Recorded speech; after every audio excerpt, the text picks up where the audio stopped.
જાદર ગામ તરફ જવાનો એક રસ્તો, આ બીજી બાજુ જાય અરોડા. જાદર ગામમાં મુદ્રેશ્વર મહાદેવનું સરસ મજાનું મંદિર આવેલું છે. એ મુદ્રેશ્વર મહાદેવના બેન લાસભાઈ માતાનું મંદિર અહીંયા આવેલું છે. એ ભૂતપૂર્વે મારા ખ્યાલ પ્રમાણે 800 વર્ષ જૂનું મંદિર છે.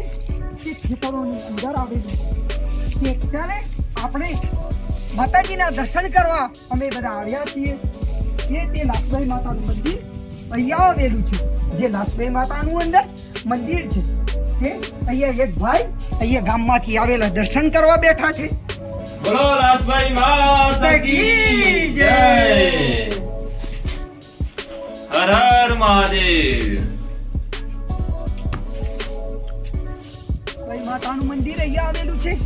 ત્યાંથી થોડું 1000 ફૂટ જેટલું દૂર ત્યાં મહાદેવ શ્રી મુદ્રેશ્વર મહાદેવના ભાઈ એવા પચમ દાદાનું ત્યાં મંદિર આવેલું છે. ત્યાં હું આપને દર્શન કરવા લઈ જાઉં છું.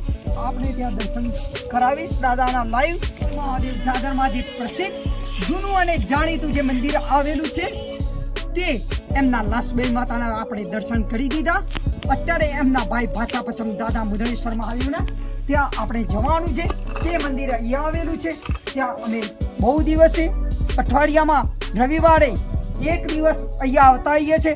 દાદાના દર્શન કરીએ છીએ. દાદાના સરસ મજાનું મંદિર આવેલું છે.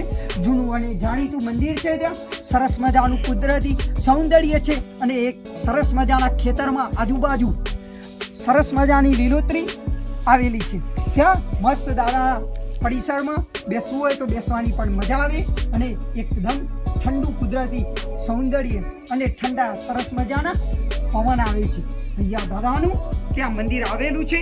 સરસ મજાનું ભાચા પચમ દાદાનું કે મારા ખ્યાલ પ્રમાણે 800 વર્ષ જૂનું છે. તે જાદરમાં આવેલું છે. તે દાદાની મૂર્તિ છે. ત્યાં હરિભક્તો દાદાના દર્શન કરવા માટે આવતા હોય છે. બોલો બાચા પચમ દાદાની જય. માતા મુદ્રેશ્વર મહાદેવ કી જય. નમઃ પાર્વતી.